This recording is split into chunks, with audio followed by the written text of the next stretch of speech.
Uh-oh. It's time for another broadcast of The Soul of the Everyman on the ArtistFirst Radio Network. All past broadcasts are podcasts. Pick them up at ArtistFirst.com. We welcome your questions and comments. Please use DJ at ArtistFirst.com. And now your hosts, it's Michael and Margaret Lyons. Thank you very much, Z-Man. Uh-oh. Uh-oh. It's true. And to say welcome to another broadcast of The Soul of the Everyman. Mm-hmm. And I'm Margaret. Margaret. And brought to you by Tubulin. Oh, God. The quicker thinker-upper. Stop. Oh, my. I'm not really kidding. Yes, this is true. Now, a question for the studio audience. I want to see a show of hands. Who knows what Tubulin is? I can see you out there. Well, it's something very interesting, and we are going to go into it a little bit, but tonight's show is about consciousness and about something very interesting about consciousness, which we're going to use the term quantum consciousness. And we're going to, I think, share a quote from Sir Rodger Penrose, who is arguably smarter than God. I don't think well, he would close. agree. I'm pretty sure it's a tie. He would not agree. Maybe not. But he's very, very, very smart. And he has literally been talking about quantum consciousness. And this is why it's a very interesting topic. And we've touched upon it, a little bit in other shows here, there, and everywhere. But from no less a person than God's right-hand man, Sir Rodger Penrose, he's developed in conjunction. Well, first, through his own right, he came to this sort of idea through other types of observations. He's literally a mathematician, a pure mathematician, as well as a cosmologist and a physicist. Although he declines all of these titles, but he's a sort of a Renaissance man in that regard. But he came to this, sort of interesting idea without any sort of, let's say, precipitating event. He sort of thought it up. He was thinking one day about the Gödel hypothesis, or rather the Gödel conundrum, which everyone knows what the Gödel conundrum is. No, but we looked it up. And succinctly stated, Gödel, who was also a theoretical mathematician, I think in like the 18th century, somewhere 19th century, rather the 1800s, who stated that in any mathematical system, mm-hmm. they are what's called incomplete systems, and by that he meant that the system itself has within itself an inconsistency, that you cannot prove the truth of the system internally. Internally, self-consistent systems are able to prove their truth with only the rules that make them up. And there are some self-consistent systems. So that's sort of an interesting concept. But there are systems of mathematics which, no matter what you do, you cannot prove a particular concept using only the rules which apply to that particular to the mathematics that you're using. You have to go beyond, or you have to make an unprovable assumption. They're called axioms. Mm-hmm. And that bothered Gödel, and it bothered Sir Rodger Penrose enough for him to make sort of the intellectual leap to say that consciousness is like that. Is that our consciousness is something which in and of itself is incomplete or inconsistent. You can't find consciousness. You can't point to it. You can't say, here it is, here's the origin. If you take this away, consciousness is no longer there. You have it in your hand or whatever. There's no external rule or set of rules which can prove consciousness or show that consciousness exists or where it is. And his idea was that the other thing that reminded him of was quantum mechanics. Because although you can take the equation which defines quantum mechanics, which is the Schrödinger equation, and you can define all of its rules, and you can put it into a computational machine, and you can prove the truth of much of it, or really all of the equation can be proved. But then if you try to use the equation, not in its static form, but in the dynamic observational form, to see the actual wave function collapse to reality, and this is the Schrödinger's cat, which people are very familiar with, the Schrödinger's cat paradox.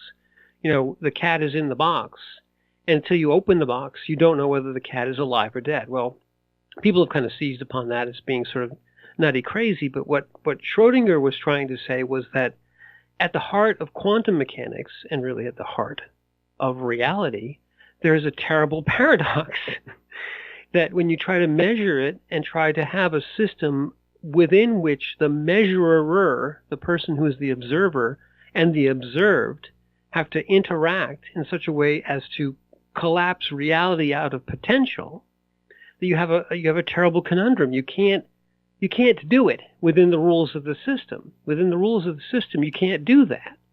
It becomes an impossibility. So to collapse reality out of potential, which we all do every day, every moment of now, we do that effortlessly, it seems.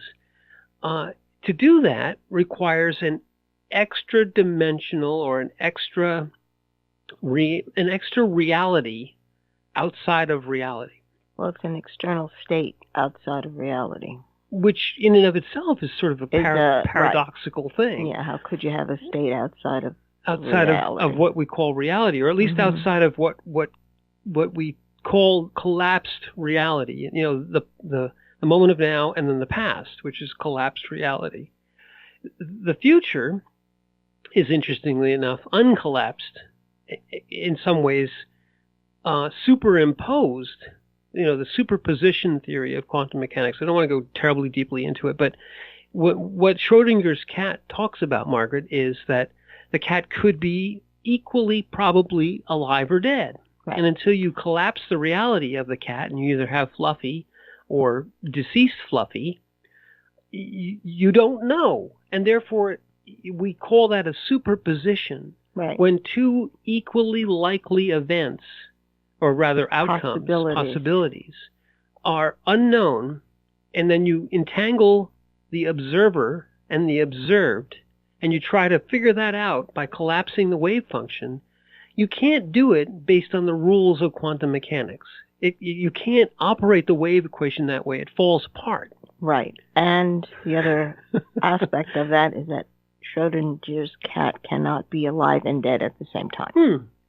Right. Truly, that can't be. It can't be. And so it's either alive or it's dead. It can't be alive and dead. Right. And that leads us just very briefly. I'll say that what Penrose would like to do, and what bothers him about quantum mechanics, and what bothered Einstein about quantum mechanics, and he mentioned a couple other very famous names, Dirac and so on.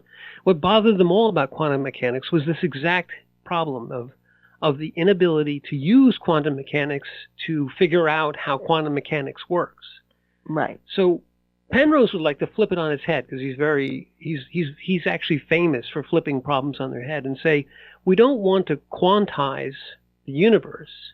What we want to do is Newtonize quantum mechanics. And right. by Newton, he means Sir Isaac Newton, who very famously described Newtonian mechanics. Mm-hmm. And then, of course, we have Einsteinian mechanics and relativistic mechanics. And now we have quantum mechanics. All these things are true things. They all exist like Russian dolls, one within the other, or one underlies the other. And you get all the way down to the bottom in quantum mechanics, and you realize there's a fundamental conundrum there. It don't work. It's inconsistent. Penrose says it best in his little British accent. It's incomplete. So quantum mechanics is incomplete because you have Schrödinger's cat. Okay, mm-hmm. So all that, put that to the side, put it in a box, and don't open it, because God knows what will happen. So he came... Collapsing reality, very bad.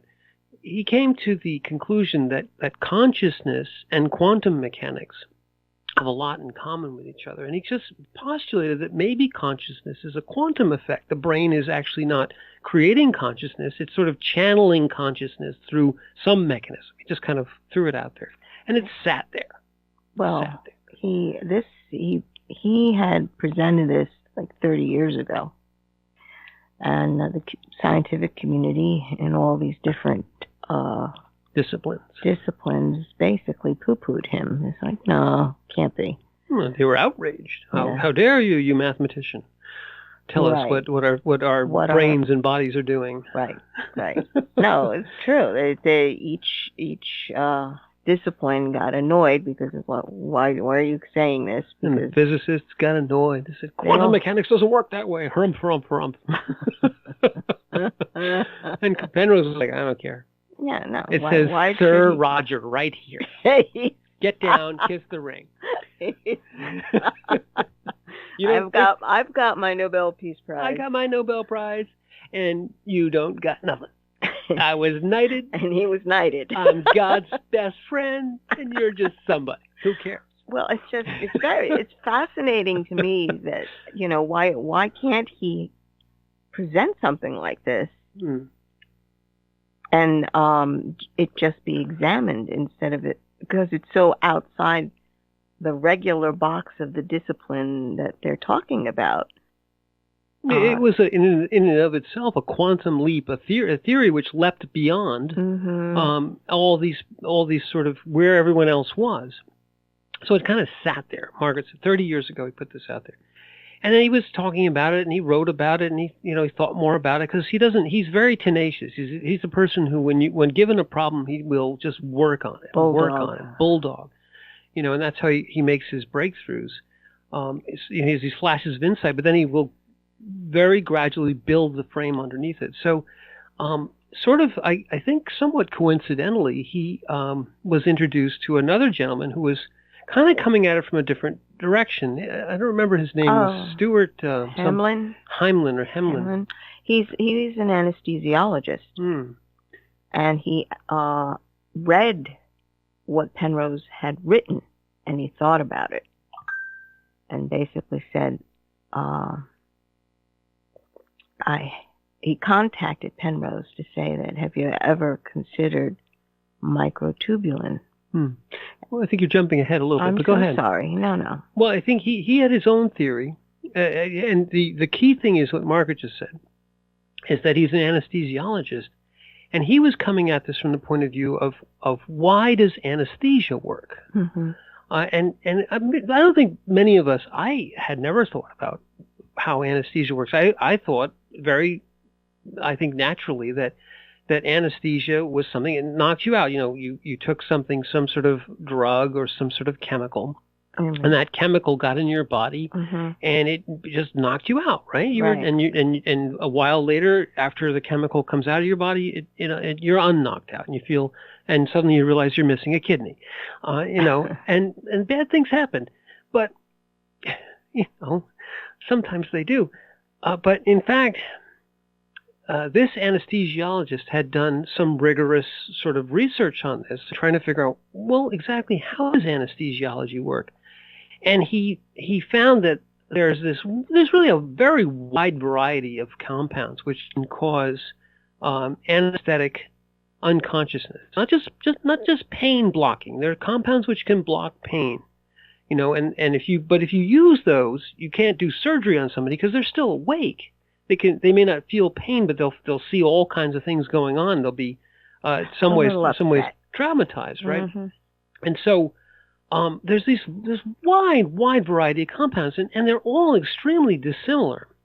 But the one that really struck him was that there's a noble gas called xenon. Xenon is a member of a class of compounds called the noble gases, and this comes from prehistory, well, not prehistory, but back when people were just discovering the elements, and they called these gases noble, and there's xenon and argon and neon and a few other ones, because they seemed not to interact with anything. They kind of were compounds, rather they were pure substances that wouldn't form compounds. You have oxygen. Non-reactive. Non-reactive. Oxygen reacts with everything. You have oxygen and carbon and heat, and it burns, right? Well, if you take xenon and carbon, and you can heat it up as high as you want, it won't burn because xenon doesn't combine with carbon. It turns out xenon doesn't combine with just about anything.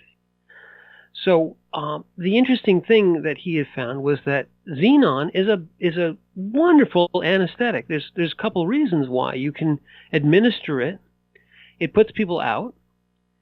It has no toxicity, almost no toxicity at all, because it doesn't interact with the body at all. It doesn't cause damage. It doesn't cause drowsiness. It doesn't cause any kind of after effects. You give people xenon, they go out like a light. You take away the xenon, they wake up, and they're missing a kidney.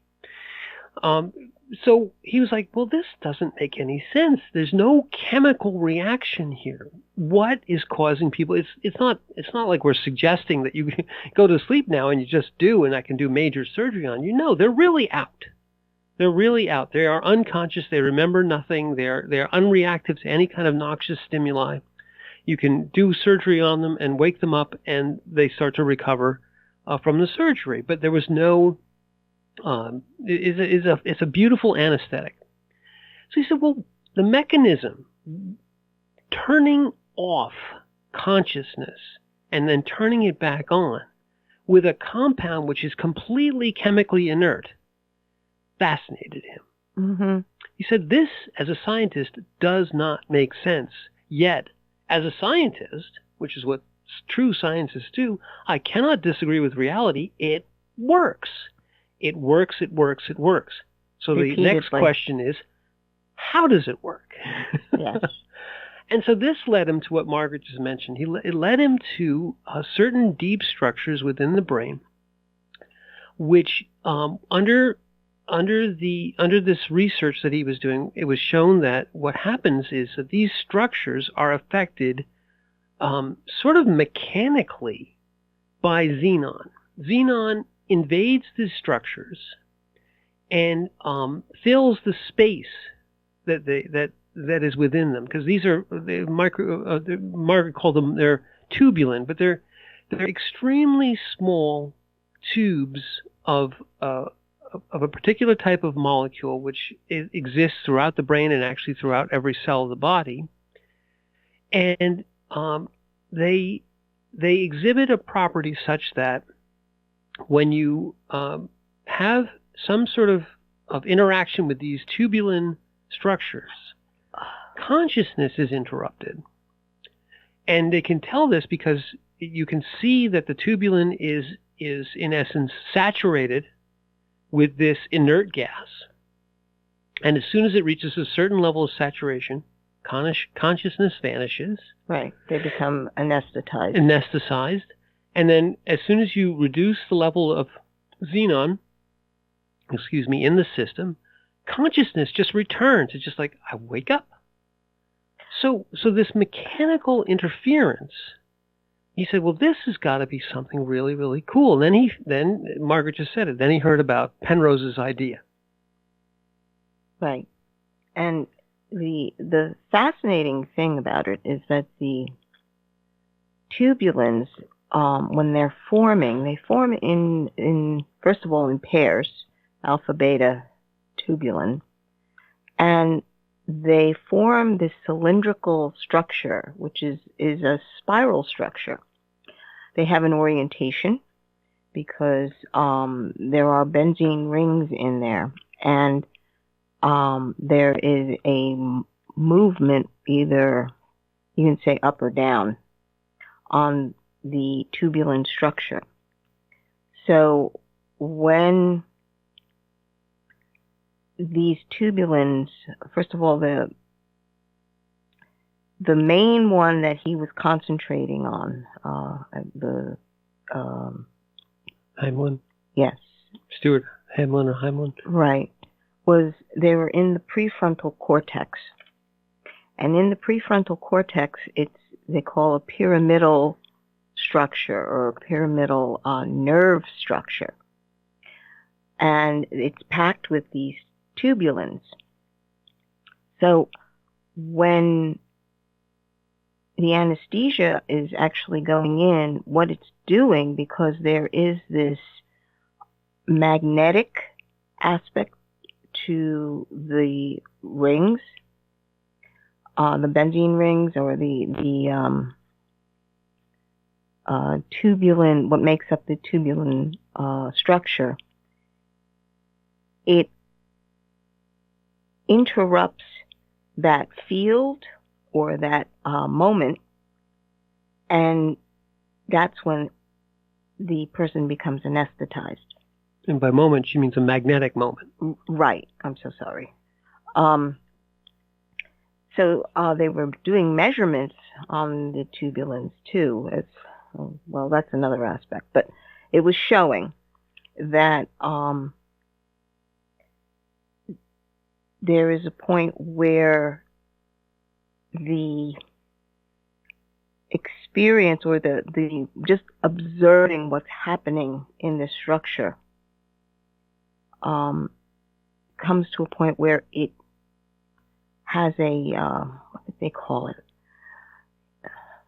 Someone that I was reading said they call it a Bing moment. It's like a flash moment, where that magnetic byplay forms these structures, almost like pictures, in sequence through time. So it's taking little pictures of sequences through time of whatever the thought is, whatever your experience is, whatever the sensation is. And when the xenon gas gets in there, all that turns off. It's interrupted because there's no longer a flow of electrons. I don't even know how to explain. Well, there's an energetic flow which is guided through the tubulin, and these structures are on a quantum scale are quite large, but on a macro scale are quite small. They're microns small in diameter. They're nanometers. Submicrons in diameter, and only microns in length. And so the structure is of a size, however, to experience quantum effects. And so that's something that when Stuart Hamelin was looking at this, he said, well, this structure could potentially be the place where Penrose's idea would occur, this sort of electromagnetic, very closely aligned, because it's a structure, almost semi-crystalline type of structure, this tubular structure. Right. And it has the ability to guide energy, to in essence, when electrons flow through a semiconductor, that is a quantum type of arrangement. You can make an electron gate in a semiconductor smaller than an electron, and yet electrons will flow through it and flow, and you can stop the flow of electrons within it, even though it's smaller than an electron. Well, how do you do that?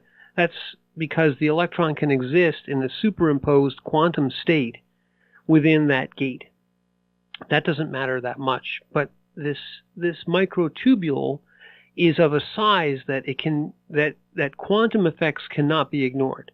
However, now the second sort of generation of this theory, then Stuart Hamelin and Penrose get together and they trade notes and they talk a lot, and they come out with this whole kind of paper, this whole kind of new theory of consciousness, quantum consciousness, with this idea that it somehow is related to microtubules within the brain and within the rest of the body.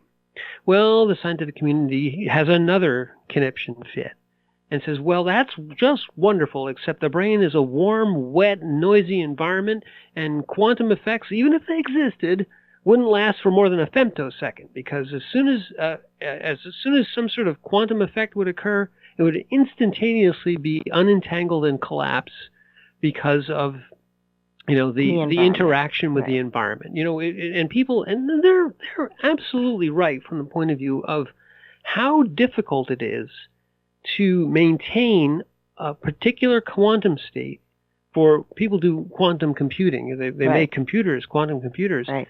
and they have these things in them just sort of euphemistically named qubits, quantum bits. And you can do amazingly complex computations with just a single qubit, because you don't know if it's a 1 or a 0, and it doesn't matter. It's not a 1, it's not a 0, it's a something. And so you can use qubits, especially if you have a bunch of them in a row, to do amazingly complex calculations, because you can observe the end of the calculation without all the intervening steps in some regards. And there's other reasons why qubits are amazing, but we don't want to go too deeply into that. But to maintain them, to keep them from getting corrupted and in essence becoming unusable, you have to keep them so incredibly cold and so incredibly isolated, and you Right. can't let them touch anything, and you can't jiggle them or do anything to them, No, otherwise they get all kinds of annoyed. Well, they have to be super cold. Super cold. Now, just completely non sequitur. The gentleman's name, who's the anesthesiologist, is Stuart Hameroff. That's what I meant. I My am tubulins were not working. terribly sorry for making that mistake, because we don't want to... We want to attribute correctly. Yes, yes. So how do you say it? I'm sorry. Hameroff. Hameroff. All right. So Stuart Hameroff and Sir Rodger Penrose. Mm-hmm. Our apologies truly to mispronouncing his name. But Dr. Hameroff and Dr. Penrose, Doctor of Mathematics, Doctor of Anesthesiology, now had fuel for their theory in this regard. But again, all the probably the same scientific community came back and said, well, biology doesn't work that way, nerves don't work that way, physics Right. doesn't work that way, blah, blah, blah, right. blah, blah. Where the quantum computer world was in an uproar, because how could you possibly have it in a biological unit? Right. You know, look what we have to do in order to get this. Right. So that was the situation for a number of years. You know, they probably were, you know, working on this throughout the early parts of the 2000s and so on. Because again, this goes back all the way back to the 1990s. And there have been, if you look it up, there's a scads of papers, and Penrose talking about it, and Dr. What was his name again? I've already Hameroff talking about it, and you know, talking about it, Penrose has written several books with this as some part of the central theme of these books. So very recently, some very interesting and precise experiments have been done.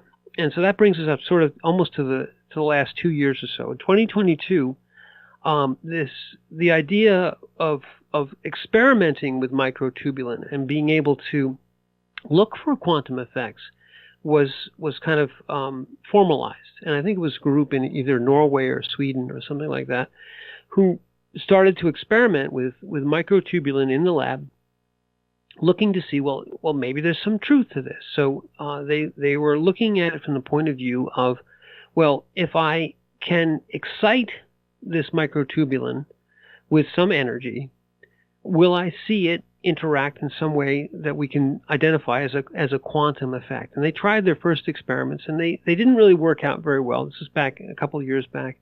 And so it was inconclusive. There was some idea that they had, and they were trying it, and it didn't quite work out, and they weren't able to make any real progress there. So, you know, of course, the usual suspects said, "Oh, see," you know, pointing the fingers and saying, "Oh, it never will work, never will work." So recently, and now we're talking in the last 2 or 3 months, I guess, at this point, in 2024, they refined their experiment. And there's something, it's a very interesting effect. It's called quantum superluminescence, ultraviolet quantum superluminescence. Sounds cool. I'm sure it is cool. But basically, it's a way of, in essence, trapping a certain amount of energy at a certain frequency in a quantum state, and then having that energy maintain this quantum state for a period of time. And then you can detect this superluminescence phenomena with other instruments. So, and there's many more details to it than that.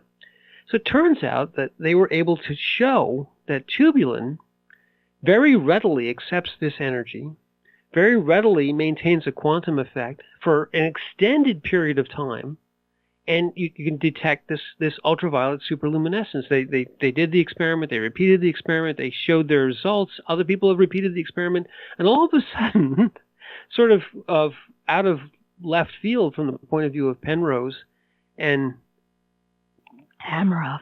I don't know why I can't figure that out.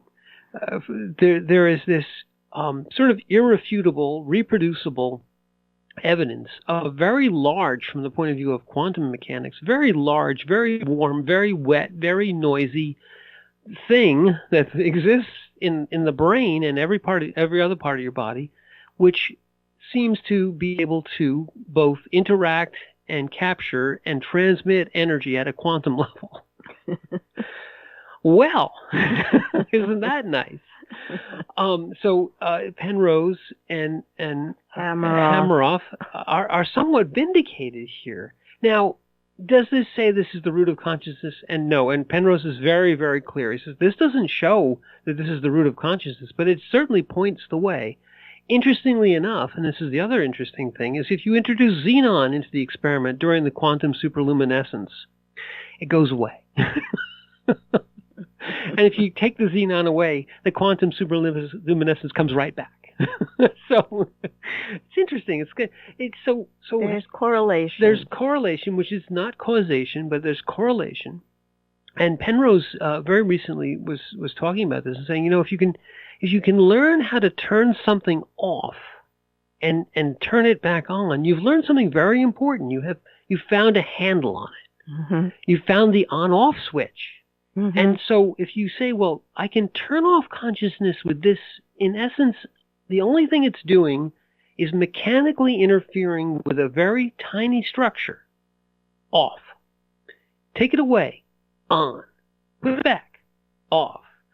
There's something very, not just interesting about it, but something fundamental about that. That means that this interaction, you found the heartbeat. You found the node in the heart which drives the heartbeat. Say, if I touch this and do this to it, the heart stops beating. And if I excite it again with a pulse of electricity, the heart starts beating again. Wow! I now know something really fundamental about the heart. First is, don't touch that. But in the case of the heart, there's a problem because you might damage it. But in this case, we found a way to turn it on and off without hurting anything. Like every 2-year-old that finds a light switch. It finds a light switch, exactly. So all this is background, and we thought, well, we talk a lot about consciousness, and we have our favorites like Tolle and many others who have really approached consciousness from the point of view of it's a fundamental property of the universe. It actually contains the universe. Consciousness is extra universal because the whole universe appears within your consciousness, not the other way around. And the fundamental the fundamental principle of consciousness is that it seems to arise somewhat spontaneously from the body, the brain. And it isn't just the brain, although the brain is certainly part of it, but there's a consciousness, a presence, which is throughout the whole body. And it turns out these microtubulins exist in every cell of your body. Every cell of your body can carry your consciousness, your presence. And in some ways, the sensing of presence, which we all know is far from just corporeal. You sense the presence of the other, even if the other is not present, even if the other is no longer living. You can sense the presence and have the interaction with a non-corporeal being. This has some of the trappings of quantum mechanics. It has some of the mystery of quantum mechanics, if you will. Where is consciousness? What is consciousness? Where does it come from?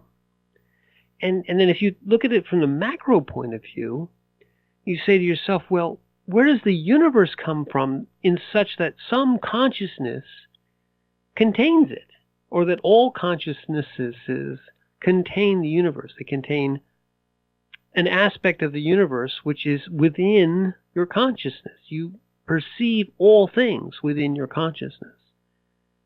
It doesn't mean you perceive everything, but everything that you perceive is within your consciousness, not external to it. The very fact of awareness presupposes perception. You must be aware first.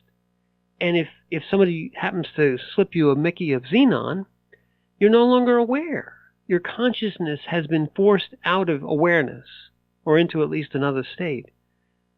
We talk about, NDEs, and where consciousness appears to be extracorporeal and yet still aware.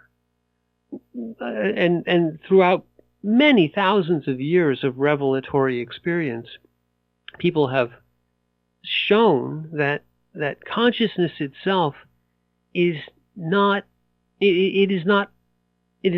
produced by the brain. It is not of the body.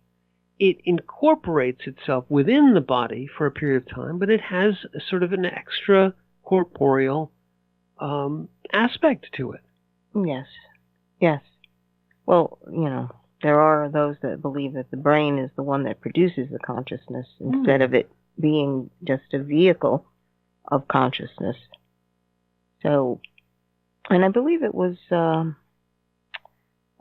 Feynman who said, Richard Feynman. Richard Feynman, who had said that what we're doing is similar to observing a chess game without knowing what the rules are, and believing that you can understand chess just by observing.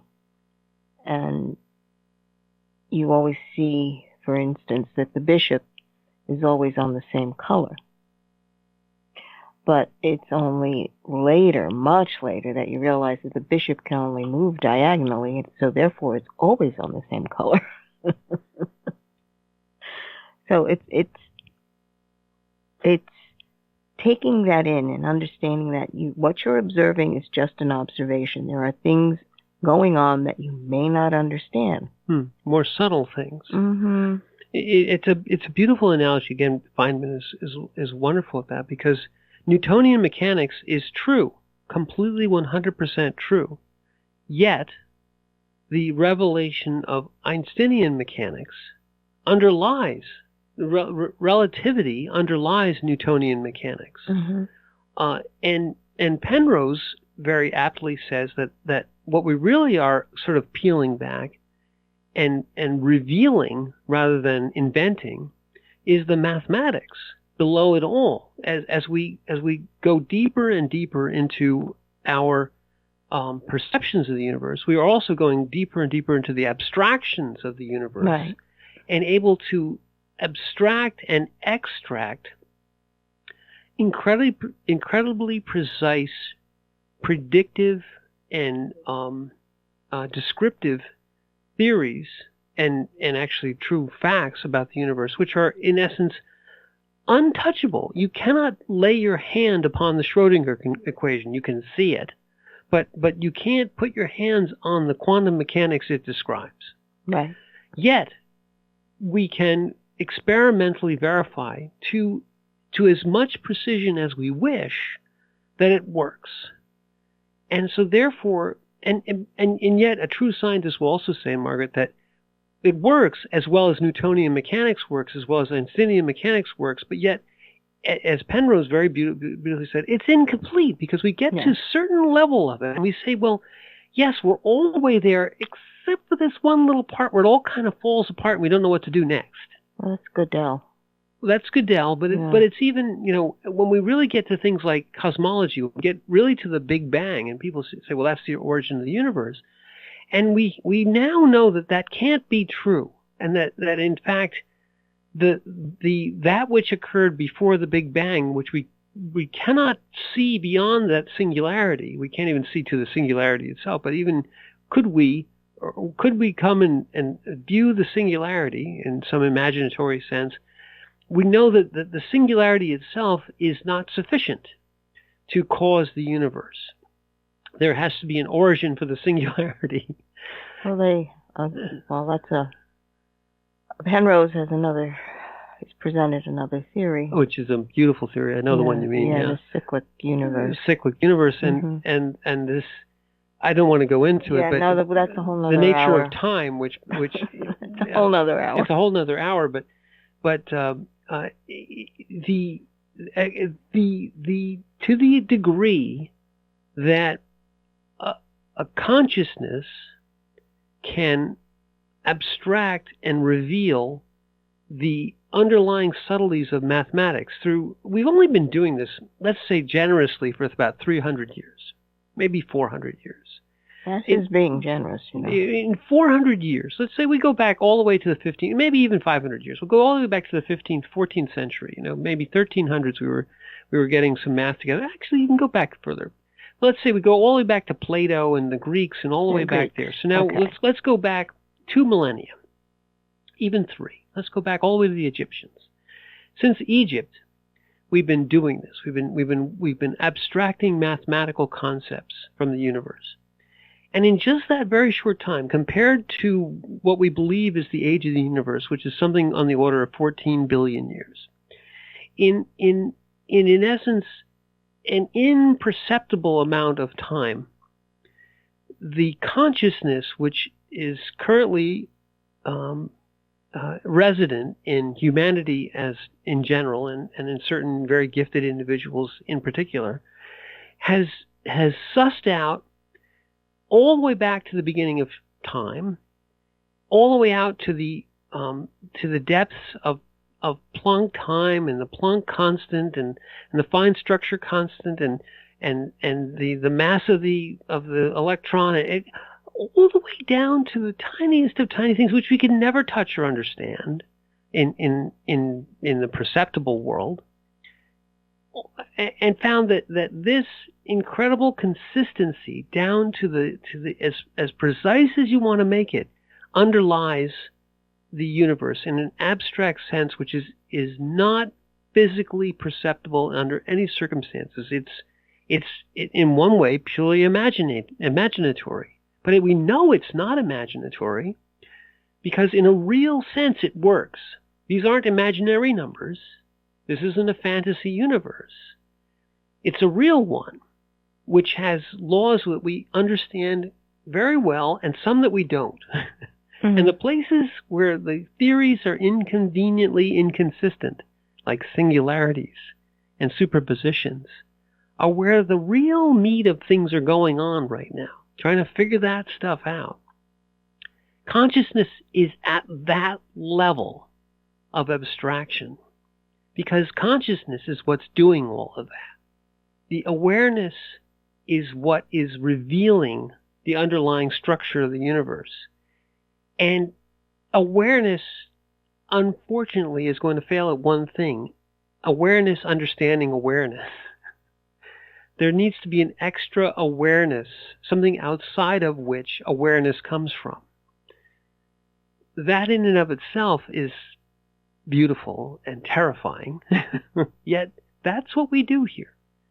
That's truly the nature of what consciousness is, if you can describe it in a few words.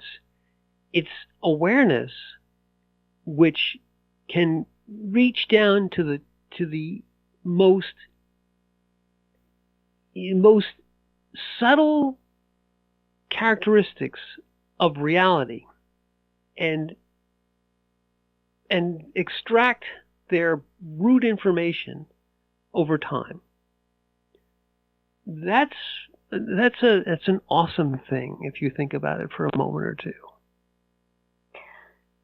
Well, it's interesting that we have something like mathematics because that mode of exploring and communicating to other people these concepts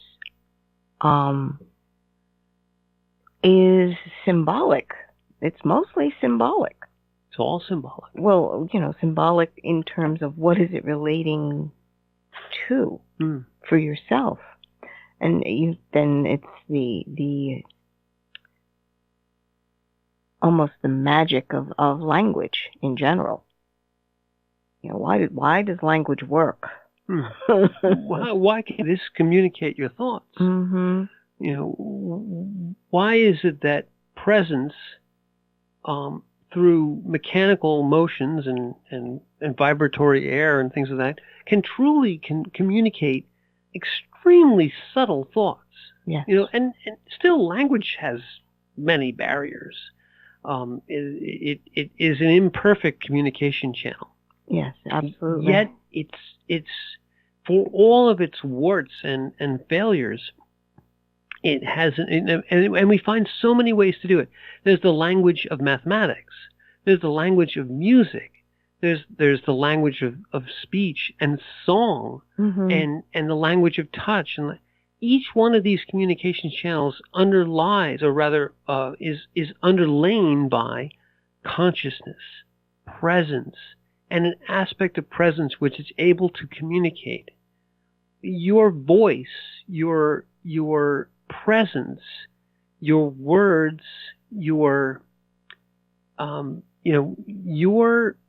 way of expressing yourself through whatever medium, song or math or creativity or any of those things, is still a uniquely you. People say it all the time. I knew this was so-and-so's work because I can see him or her in it.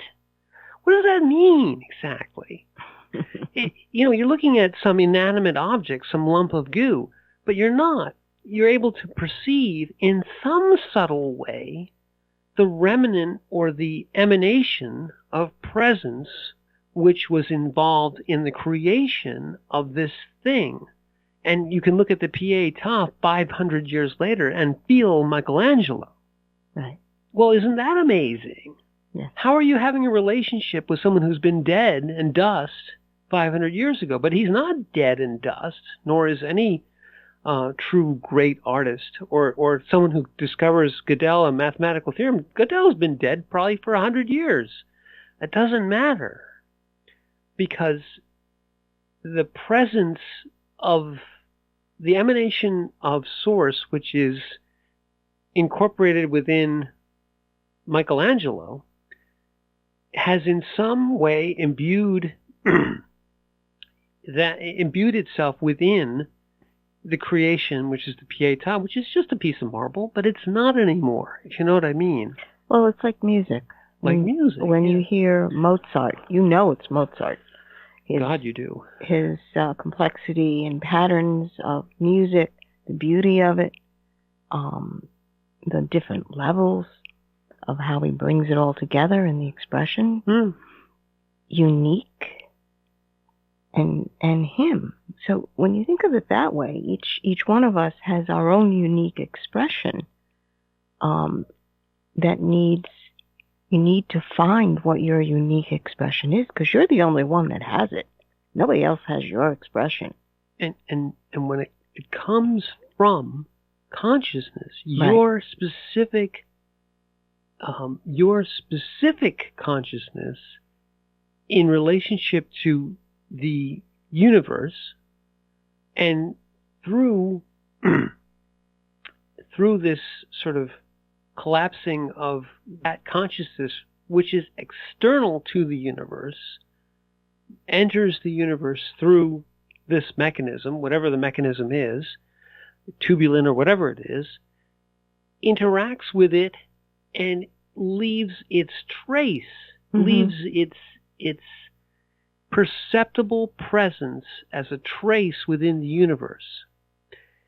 This is the miracle of now, and of all the nows of your incorporation, your incarnation here. Mm-hmm. And it shows again that consciousness is extra universal.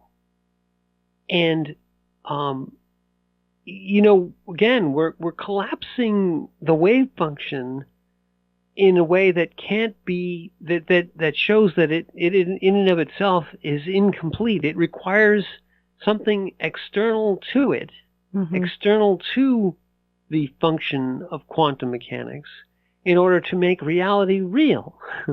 And in doing that, you influence it and leave traces of something which is beyond reality because it wasn't there before. It isn't like you're remixing it. It wasn't chosen. Wasn't chosen. It was in the superposition state where it's sheer potential. Exactly so.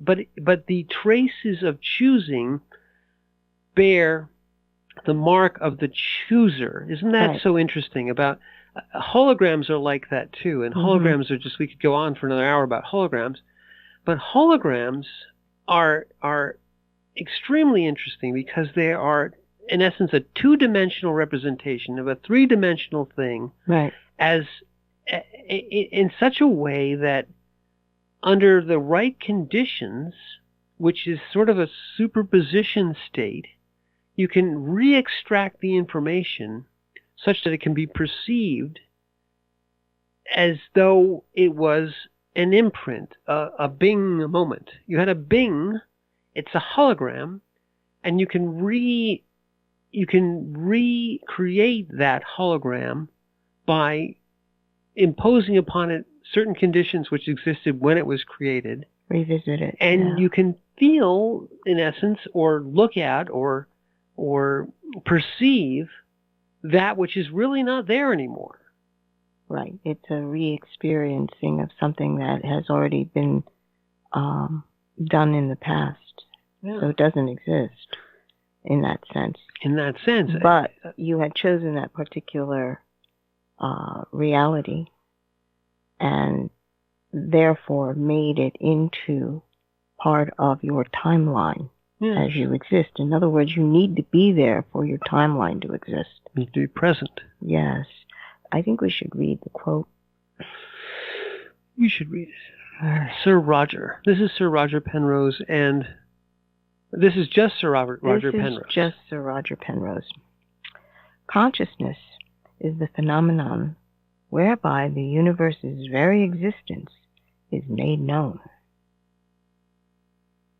Sir Rodger Penrose. Yeah, no, but hold to that. Understand it. Known. Tease it out a little bit, because there's, he chooses his words very carefully, and the phrase, and I may paraphrase it, but through which the universe is made known. Those are two different operative words. The universe is made by consciousness, and then known by consciousness. So in the act of extra-universal perception, where if you were looking at it from the point of view of the wave function, it gets impossible to do. You can't, in the corporeal, as the observer and the observer are entangled, you can't collapse the wave function properly. It just doesn't work. But extra-universally, it seems to work just fine, doesn't it? I mean, the world just goes along because extra-universally, consciousness is making the universe made known. To whom? To whom? To all of us, but to whom? Well, that interaction, that particular interaction. Right. And this is, again, going back to your personal consciousness and how it relates to the broader sense of consciousness. I mean, we can't claim that when you die, the universe ends. It does not. It does not. This is provably so, and nor would you want it to. No. However, there was a beginning to this universe, which is prior to the Big Bang. The beginning of the universe prior to the Big Bang implies an extra-universal beginning, because the Big Bang is the beginning of the universe, what we colloquially call the universe. But the fact that it to begin had to have an extra-universal dimension kind of puts a whole different spin on it, doesn't it? Mm-hmm. And then if you say, well, at the end, once you think of it being the end, and it can be, a trillion years in the future, or whatever you wish. Well, they said. It doesn't matter. If it has a beginning, it has an end. And then you're still within the extra universal now. Because the end is something which has to occur within the now. If you know what I mean. The end is a moment in the now. Well then, what's after the end? You haven't ended the now, it's still now. Now gets outside of the universe too, in a very subtle way, but a very, very obvious way. If there was a beginning, it had to happen now, if you know what I mean. And if there's an end, it has to happen now. Well, for consciousness, it Right. can only happen now. Now. That point is the one I'd like to make. Consciousness. In consciousness, it can only happen now. Right. And you know what we have to happen now? We have to hop off. Okay. Because otherwise it's going to be too long. Anyway, so in the absolute now, we have another minute, I'd say. But in the absolute now, Penrose and Dr. Stuart Hameroff, Dr. Stuart Hameroff, my buddy, who I can't remember your name. I was just going to call you Dr. Stu. Dr. Stu and Dr. Penrose have put their finger upon, their figurative finger upon, something which years from now, perhaps after both their deaths or ours, that we're going to come to the nub of it, I think. And we're going to come up against the wall that consciousness cannot be defined within the universe. Just as you can't understand and hope to comprehend source. It isn't comprehensible. And consciousness is not universifiable. You can't put it within the universe.